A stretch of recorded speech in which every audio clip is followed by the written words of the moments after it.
Boy disappeared at school fair. 11 months later, teacher opens janitor's closet and screams. The late September air carried the mingled scents of caramel apples, popcorn, and excitement across the sprawling grounds of Westbrook Elementary. Blue and white balloons, the school colors, bobbed cheerfully above colorful booths where volunteers called out to passing families. The annual Westbrook Fall Fair was the highlight of the school calendar, transforming the ordinary campus into a carnival of noise, laughter, and community spirit. 10-year-old Liam Parker stood at the edge of the bustling courtyard, watching the scene with quiet fascination. Unlike many of his more boisterous classmates who raced from booth to booth, Liam preferred to absorb the atmosphere, his thoughtful brown eyes tracking the patterns of movement like a seasoned observer. He wasn't shy, just contemplative, the kind of child adults described as an old soul. "Hey, Liam!" Ms. Winters, his fourth-grade teacher, spotted him from across the yard. She waved, balancing a clipboard in her other hand as she navigated through the crowd. "Are you enjoying the fair?" Liam nodded, offering her a small but genuine smile. "It's louder than last year." Ms. Winters laughed. "That's a good sign. Means we have a great turnout." She glanced at her clipboard and frowned slightly. "Listen, we're running short on seating near the performance area. Would you mind helping me bring some extra chairs from storage? I'd ask one of the parent volunteers, but they're all tied up at the booths." "I can help," Liam said without hesitation. He'd always been the first to volunteer, whether for classroom cleanup or carrying books to the library. His parents had instilled in him a quiet sense of responsibility that set him apart from many of his peers. "You're a lifesaver," Ms. Winters said, ruffling his sandy brown hair. "Just follow the main hallway past the cafeteria to the utility wing. The chairs are stacked outside the janitor's closet. Mr. Henley should be around somewhere if you need help." Liam nodded seriously, committing the instructions to memory. "How many do you need?" "4 should do it." "Think you can manage that many?" "I'll make 2 trips," he replied practically. Ms. Winters smiled. "Smart thinking. I'll see you back at the performance area in a few minutes." With a purposeful stride, Liam headed toward the building entrance. Behind him, the cheerful chaos of the fair continued, apparent volunteers shouting bingo numbers, kindergartners squealing at the face-painting booth, and the school band warming up with discordant notes that somehow blended into the joyful atmosphere. Inside the school, the sounds of the fair faded to a distant hum. The normally bustling hallways felt strange in their emptiness, fluorescent lights reflecting off the recently polished floors.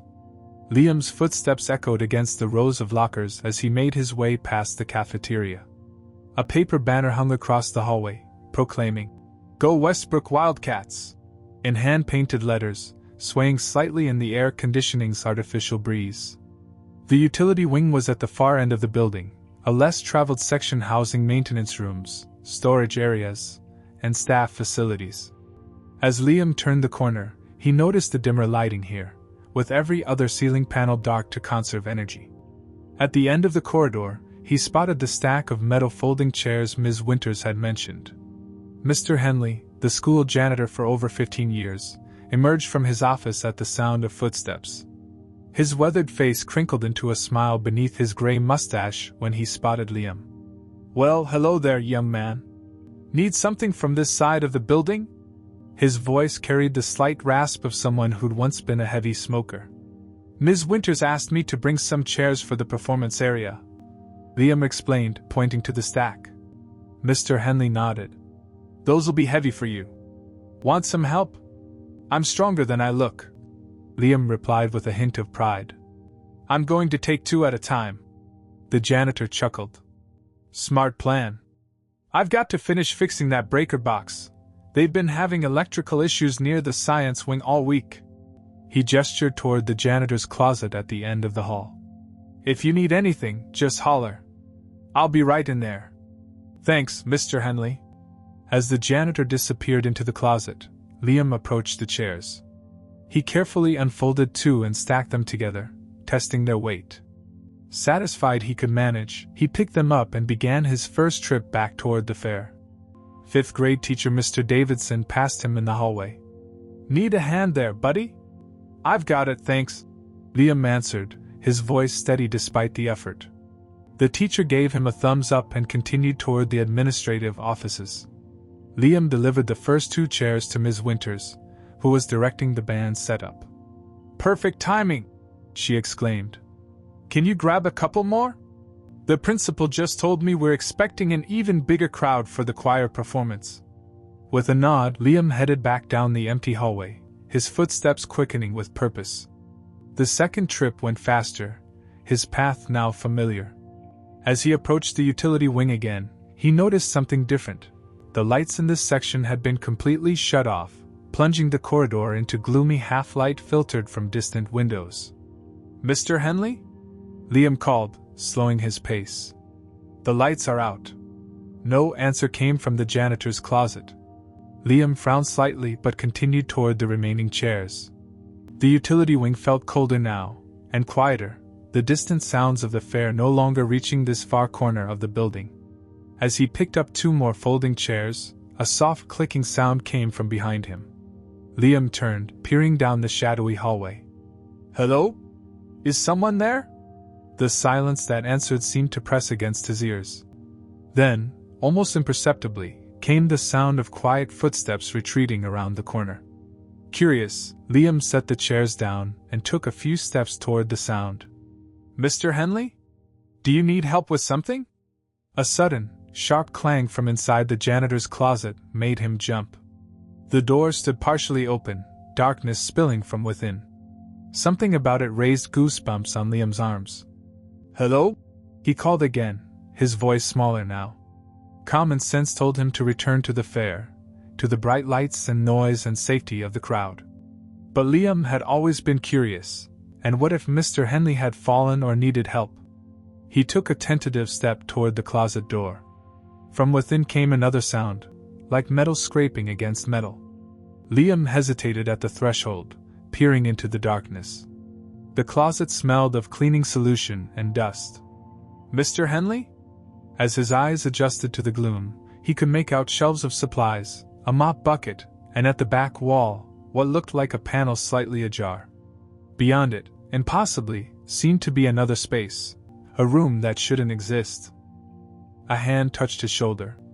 Liam whirled around, heart hammering, but there was no one there. The empty hallway stretched in both directions, silent and dim. The hand on his shoulder had felt so real, solid and heavy. A chill ran through him, deeper than physical cold. Backing away from the closet, he bumped into the stacked chairs, sending them clattering to the floor with a metallic crash that echoed through the empty corridor. The noise seemed to break whatever strange spell had fallen over the moment. I should get back, he whispered to himself, suddenly desperate to return to the sunshine and safety of the fair.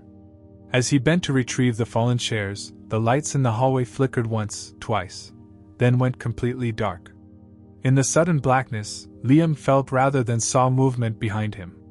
Before he could turn, before he could call out, something heavy struck the back of his head. The world tilted sideways. The cold floor rose up to meet him. And then, nothing. Outside, the fair continued in full swing. The choir began their performance to appreciative applause. Ms. Winters checked her watch, wondering what was keeping Liam with those extra chairs. Mr. Henley emerged from the electrical room near the science wing, having successfully repaired the faulty wiring that had been causing problems all week. And in the utility wing, in the sudden darkness of a power failure, the janitor's closet stood empty. The chairs lay scattered on the floor. Of Liam Parker, there was no sign at all. No one would notice his absence for another 20 minutes. By then, it would already be too late. The photograph of Liam Parker smiled from telephone poles, storefront windows, and bulletin boards across 3 counties. His face, freckled, gap-toothed, with a cowlick that refused to lie flat, became as familiar to the town of Westbrook as their own children. The picture had been taken on his 10th birthday, just 6 weeks before he vanished. 327 days, Margaret Parker whispered, marking another X on the kitchen calendar. Her husband Robert looked up from a pile of tipster emails, his eyes hollow from months of sleepless nights. Any responses from the Lancaster County search? He asked, voice hoarse from giving interviews to increasingly disinterested local reporters. Margaret shook her head. False alarm. The boy they spotted had the same jacket, but it wasn't him. She didn't cry anymore. The tears had dried up somewhere around month 4. The Parker living room had transformed into a makeshift command center, maps pinned to walls with red string connecting possible sightings, file boxes overflowing with volunteer sign-up sheets, and Liam's school photo enlarged to poster size, watching over it all. The search that had begun with hundreds of volunteers had dwindled to a dedicated few, mostly fellow parents who recognized that it could have been their child who disappeared without a trace. Detective Laura Simmons visited weekly now, down from the daily briefings of the first month. Her updates grew shorter each time. We've completed another sweep of the abandoned properties near the railroad tracks, she explained during her latest visit. Nothing. The school's security camera upgrade is complete, but it doesn't help us with what happened last fall. What remained unspoken hung heavier than any words. The likelihood of finding Liam diminished with each passing day. At Westbrook Elementary, the administration had quietly remodeled the utility wing over spring break. Walls were repainted, security cameras installed at every corner, and the old janitor's closet was converted into additional supply storage. Mr. Henley, though cleared of any wrongdoing, had taken early retirement. The whispers followed him around town anyway. Liam's empty desk had been removed from Ms. Winter's classroom by Thanksgiving. His classmates, after months of carefully stepping around the subject, gradually stopped mentioning his name. The annual spring fair was cancelled, replaced by a subdued indoor talent show. Some parents transferred their children to schools in neighboring districts. 80 miles away, in the small town of Riverdale, social worker Diane Mercer pulled into the driveway of the Collins family home. She checked her notes before exiting her car. This would be her third visit with the boy they were now calling Evan. He had been found 7 months ago, wandering near the Riverdale train station, disoriented and unable to tell police officers his name or where he came from. No identification, no backpack, just the clothes he wore and a small toy dinosaur clutched in his pocket. Medical examination revealed a partially healed head injury and malnutrition, but no signs of abuse. After a failed cross-check with missing persons reports, an oversight that would later trigger an internal investigation, the boy entered the foster system. The Collins family had opened their home to Evan, as the intake nurse had called him after her own nephew. "He's having a good week," Beth Collins said, welcoming Diane inside the modest home. "His nightmares are less frequent, and he started drawing again." In the sunlit kitchen, a thin boy with sandy brown hair sat hunched over a sketchbook. His face, once gaunt, had filled out under Beth's careful cooking. He looked up briefly as the adults entered, offering a small nod of recognition before returning to his drawing. "May I see?" Diane asked gently, pulling up a chair beside him. Evan turned the sketchbook toward her. The page showed a detailed sketch of metal folding chairs lined up against a wall. His previous drawings filled earlier pages: school hallways with perfect perspective, a janitor's closet rendered with unsettling precision, a banner with letters he couldn't quite remember. "These are very good," Diane said. "Do these places mean something to you?" Evan shrugged, the gesture heartbreakingly uncertain. "I see them when I sleep," he replied, his voice soft but clear. Beth placed a glass of lemonade beside him. "Dr. Winters thinks his memory might come back gradually. The head trauma complicates things." "Any progress with the speech therapy?" Diane asked. "Some," Beth replied. "He knows more words each week. Sometimes he talks in his sleep, calls out for someone named Mom, but can't remember when he wakes up." Later, as Diane prepared to leave, Beth handed her a folder of Evan's newest drawings. "The psychologist thinks these might be clues to his past. I just wish I knew what they meant." Diane nodded, tucking the folder into her bag. "We'll keep trying. Someone, somewhere, must be looking for him." As she drove away, she glanced in her rearview mirror. Evan stood at the window, watching her leave, his small hand pressed against the glass. Something about his solemn gaze tugged at her heart. a wisdom beyond his years, as though he understood more than any of them realized. Back in Westbrook, the search for Liam Parker continued to fade from news headlines and community consciousness, his case gradually joining the ranks of unsolved mysteries that haunt small towns for generations. Colleen Murray smoothed her cardigan and took a deep breath before pushing open the doors of Westbrook Elementary. First days were always nerve-wracking, but starting mid-year at a school with Westbrook's history added an extra layer of anxiety. "You must be Ms. Murray," Principal Dawson said, extending his hand. "Welcome to our art department." "Thank you for the opportunity," Colleen replied. "And please call me Colleen." As they walked the hallways, she noted the abundance of security cameras and newly installed emergency lights. The principal followed her gaze. "Safety improvements," he explained tersely. "After what happened last year." Colleen nodded, not pressing further. Everyone in the county knew about the Parker boy who had vanished during last year's fair. It was partly why there had been an opening in the art department. The previous teacher had left after a breakdown, unable to face Liam's empty seat in her classroom. "The annual district inspection is next week," Principal Dawson continued, changing the subject. "We're still getting organized after the remodeling. Would you mind helping clear out the supply closet near your classroom? The maintenance staff has been overwhelmed." "Of course," Colleen agreed, eager to make a good impression. Later that afternoon, after her classes finished, Colleen made her way to the supply closet, formerly the janitor's main storage area before the remodeling. The new janitor, Mr. Pritchard, had given her a key and a sympathetic smile. "Nobody's properly organized that room since the renovation," he'd warned. "Good luck." He wasn't exaggerating. The closet was a jumble of art supplies, cleaning materials, and miscellaneous school equipment. Colleen rolled up her sleeves and began sorting through the chaos. 3 hours later, sweaty and dust-covered, she had made significant progress. Shelves were labeled, supplies categorized, and a small mountain of trash waited by the door. Only the back wall remained, stacked with old poster boards and broken easels. As she moved the last easel, something odd caught her attention. The back panel of the closet didn't quite match the adjacent wall. The paint was identical, but there was a slight seam visible, as if a section had been hastily patched. Colleen ran her fingers along the edge, leaving trails in the dust. A slight draft whispered against her fingertips. Curiosity piqued, she pressed harder, feeling the panel give slightly. "That's not right," she murmured, pushing away the remaining easels for a better look. The panel had no visible hinges or handles, but when she pressed firmly on the right side, it moved inward with a soft click. Heart racing, Colleen hesitated. The sensible thing would be to call Mr. Pritchard or the principal.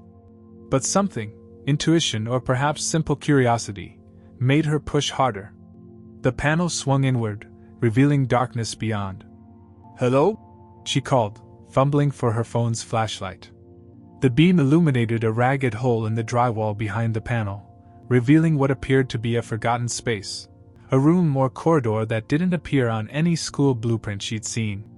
Taking a steadying breath, Colleen leaned forward, shining her light through the opening.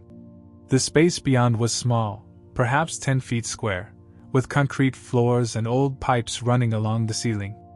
Dust motes danced in her flashlight beam. Then the light caught something on the floor, a crumpled piece of paper.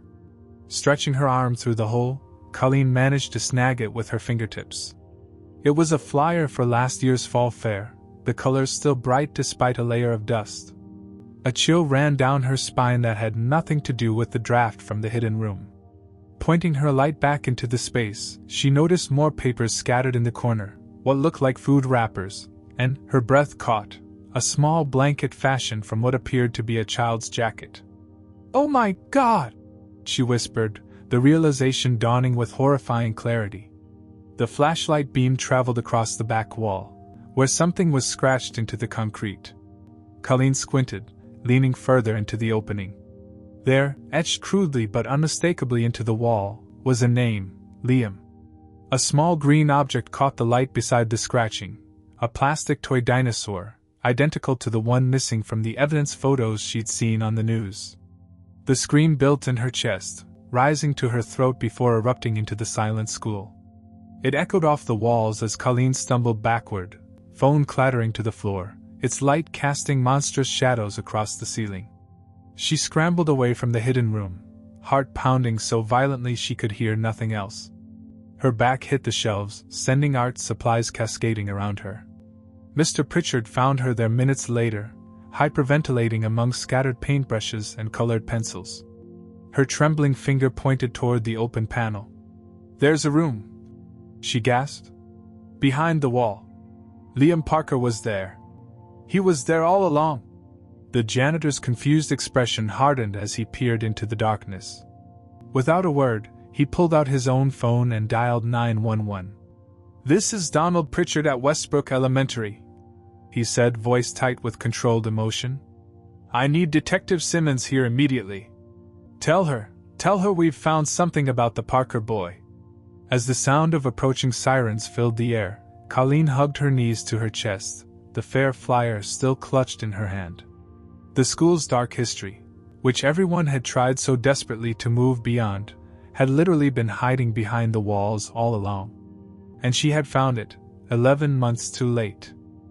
Yellow crime scene tape crisscrossed the utility wing of Westbrook Elementary, transforming the freshly painted hallway into a grim reminder of unfinished business. Detective Laura Simmons ducked under the tape, her expression a carefully maintained mask of professional detachment. Inside the janitor's closet, forensic technicians worked methodically, photographing and cataloging every inch of the hidden room behind the wall panel. "How was this missed in the initial search?" Simmons demanded, directing her question to the school district's facilities manager, who shifted uncomfortably under her gaze. "The room doesn't appear on any current blueprints," he explained, spreading architectural drawings across a folding table. "It was part of the original boiler system from the 1960s, decommissioned during renovations in the 90s. According to these plans, it was supposed to be completely sealed off." Simmons pointed to the ragged hole in the drywall. "That doesn't look completely sealed to me. The panel was added later, not part of the official renovation," the manager admitted. "Someone created access without documentation." Superintendent Davis arrived, looking ashen. "The press is gathering outside. The Parkers are on their way." Simmons nodded grimly. "I need everything you have on the previous janitor, Mr. Henley. And I want the contractor who did the original ceiling work." Inside the hidden room, now brightly lit with portable floodlights, the evidence told a haunting story. A child-sized nest of fabric in the corner. Granola bar wrappers and empty juice boxes scattered around. Crude tallies scratched into the concrete, marking days. And most disturbingly, small bloodstains on a protruding pipe at child's head height. The forensic technician carefully bagged a blue cloth. "It's a school sweatshirt, size small. The name tag inside reads Parker." Simmons took a deep breath. "Blood type? Preliminary match to the Parker boy, but we'll need DNA confirmation." A crime scene photographer called out from the far corner. "Detective, you should see this." He pointed to the floor where his careful brushing had revealed faint shoe prints in multiple directions, some entering the space, others leading away, toward what appeared to be a rusted metal vent near the floor. "This grate leads to an old ventilation shaft," he explained. "It's loose. Someone small could have crawled through it." Simmons crouched to examine the vent. "Where does it lead?" "According to these blueprints," the facilities manager said, "it connects to an exterior output near the east side of the building. It would have vented outside, behind the dumpsters." "Jesus," Simmons whispered. "He could have escaped." As technicians continued processing the scene, Simmons assembled key personnel in the school library. Principal Dawson, Superintendent Davis, the current and former facilities managers, and a wide-eyed Ms. Murray sat in uncomfortable silence. "Here's what we know," Simmons began, pacing between the tables. "Liam Parker disappeared during last year's fair. Somehow, he ended up in a sealed room that shouldn't have been accessible. Based on the evidence, he was injured, likely accidentally, then regained consciousness inside this space." She pointed to photographs spread across the table. The food wrappers suggest he survived there for at least a few days. The tally marks count to 5. He then escaped through the ventilation shaft, but clearly suffered from his head injury. How could no one have heard him? Principal Dawson asked, voice strained. The room is essentially soundproof, concrete on 3 sides, and behind a storage closet rarely used during school hours. Simmons explained. The fair was on a Friday. The building would have been empty all weekend. But where did he go after escaping? Superintendent Davis asked. Simmons pulled out a map, circling the school and the train station 3 miles away. We believe he wandered away, disoriented from his injury and possibly suffering from amnesia. The nearest transport hub is Westbrook Station. From there, he could have ended up anywhere. Ms. Murray raised her hand hesitantly. The toy dinosaur, is it important? Simmons nodded. It matches one Liam's parents reported missing with him. It's our strongest confirmation that he was in that room. A commotion outside the library doors interrupted them. Margaret and Robert Parker pushed past the officer stationed there, their faces raw with emotion. Is it true? Margaret demanded. You found where he was? Simmons moved quickly to intercept them. Mr. and Mrs. Parker, yes, we've found evidence that Liam was trapped in an undocumented space in the school. But more importantly, we believe he escaped. Escaped? Robert repeated, clinging to the word. Then where is he? That's what we're determined to find out, Simmons said. We have a new theory based on this evidence. Your son may be alive, with no memory of who he is or where he came from. Margaret's knees buckled, and Robert caught her. All this time, she whispered. He could have been out there somewhere, and no one knew. No one recognized him. Simmons guided them to chairs. I've already initiated cross-reference searches with hospitals and social services within a 100-mile radius, focusing on unidentified minors with head injuries. As the Parkers absorbed this information, Simmons' phone rang. She stepped away to answer it, her expression shifting as she listened. Are you certain? Send me the file immediately.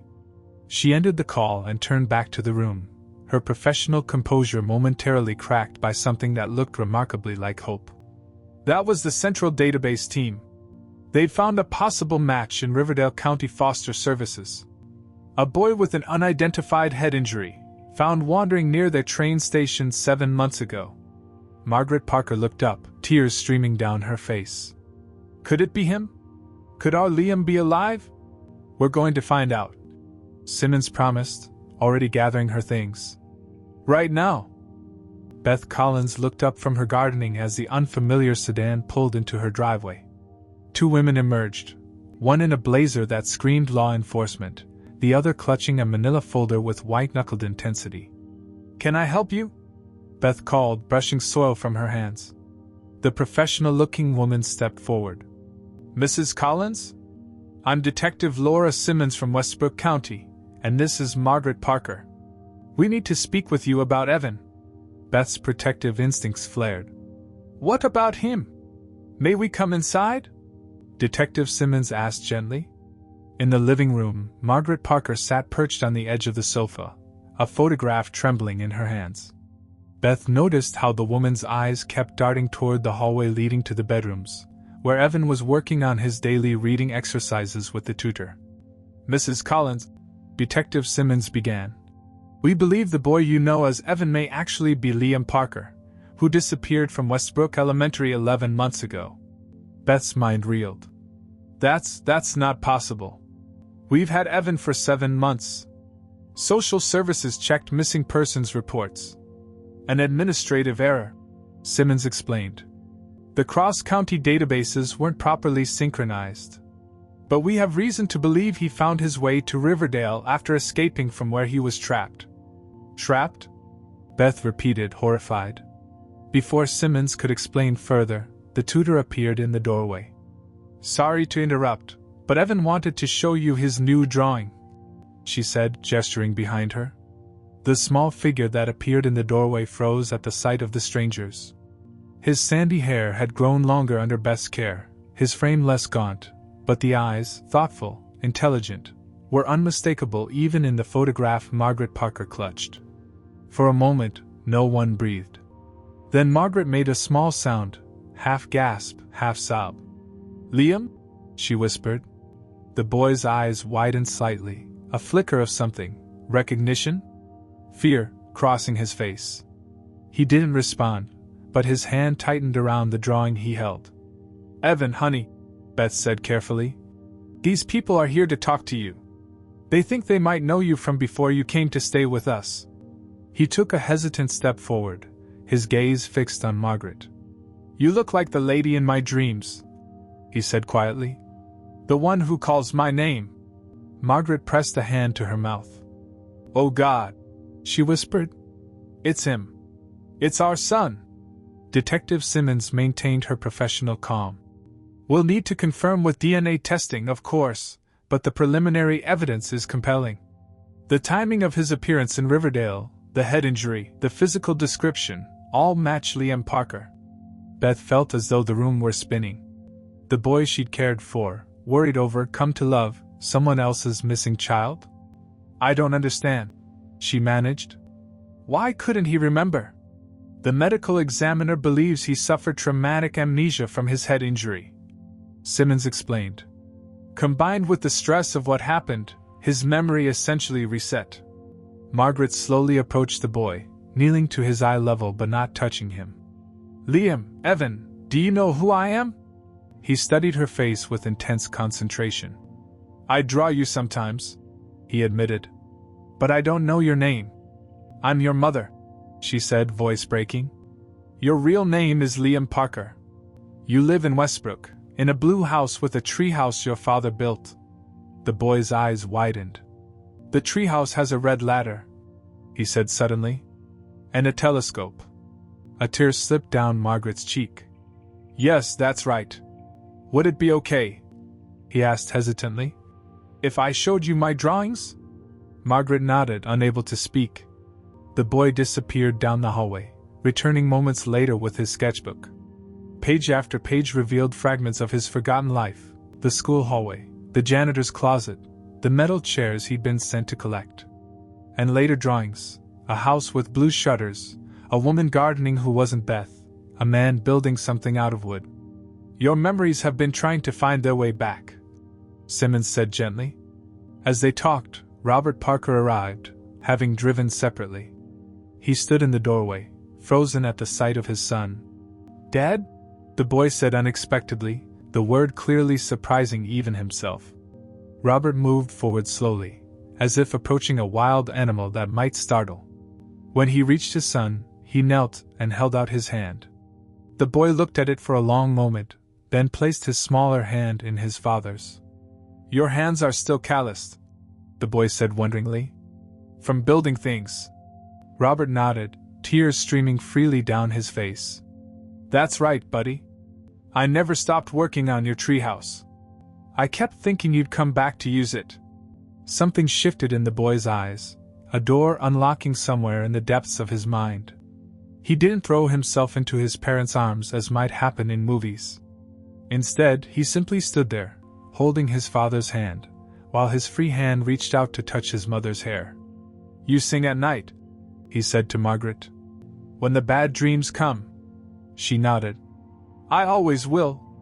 Beth watched the scene unfold, her heart breaking and healing simultaneously. The boy she knew as Evan was indeed someone else's miracle, someone else's answered prayer. "Will you come home with us?" Margaret asked softly, careful not to pressure him.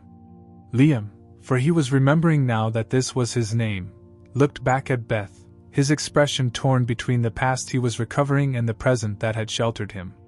"Beth saved me," he said simply, "when I was lost. And we'll always be grateful to her for that," Robert assured him. "She can visit anytime. Or you can visit her." Beth nodded through her tears, giving him permission to return to his first home. "I'll always be here for you, honey. Always." Liam looked at his parents, strangers becoming familiar with each heartbeat, and nodded slowly. I think I'd like to see the treehouse again." 6 months later, Autumn leaves drifted past the windows of Dr. Eleanor Rand's office as she reviewed her notes. Across from her, Liam Parker sat cross-legged in an oversized armchair, looking more at ease than she'd seen him since beginning their sessions. "How was school this week?" Dr. Rand asked. "Better," Liam replied, his voice stronger now. "I remembered everyone's names in my new class." The boy who had returned to Westbrook was both the same and profoundly different from the one who had disappeared. The DNA tests had confirmed what their hearts already knew. Evan was indeed Liam Parker. But recovery wasn't as simple as coming home. Traumatic amnesia, the specialists explained, didn't heal overnight. Memories returned in unpredictable waves, sometimes triggered by sense sounds or feelings that bypassed conscious thought. Liam remembered his parents fully now, but other aspects of his previous life remained shadowy. "And the nightmares?" Dr. Rand asked gently. "Only one this week," Liam said. "Dad put a nightlight in the closet. It helps." Outside the office, Margaret Parker flipped through a magazine without seeing the pages. The past 6 months had been a blur of medical appointments, therapy sessions, and legal meetings. The school district's public apology had come swiftly, followed by safety protocol overhauls implemented in every school statewide. The investigation had revealed the full story behind Liam's disappearance. The janitor's closet panel had been installed years earlier during unofficial renovations, a shortcut taken by a contractor who had since retired. Mr. Henley had known about the panel but never reported it, considering it simply an unofficial storage access. The night of the fair, Liam had accidentally discovered the loose panel while looking for chairs. Investigating, he'd fallen in the darkened space, striking his head on an exposed pipe. The power outage, coincidental timing caused by the electrical issues that plagued the school that week, had sealed his fate. When he regained consciousness, he was trapped in darkness, the panel having swung shut. For 5 days, no one had heard his cries for help in the soundproofed former boiler room. He'd survived on snacks from a vending machine he'd stuffed into his pockets at the fair. On the 6th day, disoriented and desperate, he discovered the loose ventilation grate and crawled through it to freedom, only to wander away, his identity erased by trauma and injury. No one was charged with criminal negligence, though the civil settlement was substantial. The money now sat in a trust fund for Liam's future education and ongoing therapy. Robert Parker entered the waiting room, carrying coffees. "Any word yet from the contractor about the foundation inspection?" Margaret shook her head. "They're still planning for next week." The Parkers had thrown themselves into establishing the Safe Spaces Initiative, a nonprofit dedicated to conducting independent safety audits of school buildings. Already, they'd identified dangerous oversights in 3 district schools, unused spaces, unmarked entries, and safety hazards that could have led to other tragedies. Inside the therapy room, Liam was explaining his latest milestone to Dr. Rand. "I had dinner with Beth and her family yesterday. It didn't feel confusing this time." The relationship between the Parkers and the Collins family had evolved into something unusual but beautiful. Both sets of parents recognized their shared love for the boy who connected them, creating an extended family where Liam could heal without losing either part of himself. "That's wonderful progress," Dr. Rand said. "How did it feel seeing them?" Liam considered this carefully. "Like having 2 homes instead of none." After the session, the Parkers drove to Westbrook Elementary for a scheduled meeting with the school board. The building looked different now, not just the physical changes from the extensive renovations, but the way Liam perceived it. No longer a place of fear, but a problem that could be solved. Principal Dawson greeted them in the lobby, alongside Ms. Murray, whose discovery had changed everything. "The new safety protocols have been implemented in all 17 district schools," he explained as they walked. "Every building has been thoroughly inspected and mapped, including spaces that were previously undocumented." Ms. Murray smiled at Liam. "How are you finding your new school?" "It's good," he replied. "I joined the art club." She beamed. "I knew you had talent. Those drawings helped bring you home." The drawings, now preserved as evidence, had become an unexpected part of the case study that law enforcement agencies nationwide were using to train officers about missing children investigations. The simple sketches had contained clues that, properly interpreted, might have reunited Liam with his family months earlier. As the meeting concluded, Detective Simmons arrived with an update on the procedural changes implemented in the department. "We've completely overhauled the cross-county database system," she explained. "No child will fall through the cracks again due to administrative oversight." Later that evening, as twilight settled over their blue house, the Parker family gathered in the backyard. Robert had finished reinforcing the treehouse, adding safety railings that Liam had helped design. "Ready to try it out?" Robert asked, holding the red ladder steady. Liam nodded, climbing confidently. At the top, he settled into the small space that had waited faithfully for his return. Through the window, he could see his mother in the kitchen preparing dinner, his father standing below watching protectively, and beyond them, the wide world that had both lost and found him. From his pocket, he pulled a small green dinosaur, not the original that remained in evidence, but a matching one Beth had given him as a parting gift. He placed it on the small shelf his father had built, a bridge between his past and present. Some memories would never return, the doctors had explained. The 5 days in darkness remained largely blank, perhaps a mercy granted by his injured brain. But new memories were forming every day, building a future where one boy could be both Evan who was found and Liam who was lost, survivor of a tragedy that had ultimately strengthened rather than broken him. "Are you okay up there?" Robert called. Liam leaned out the window, feeling the cool autumn breeze on his face. "I'm okay, Dad," he replied. "I'm home."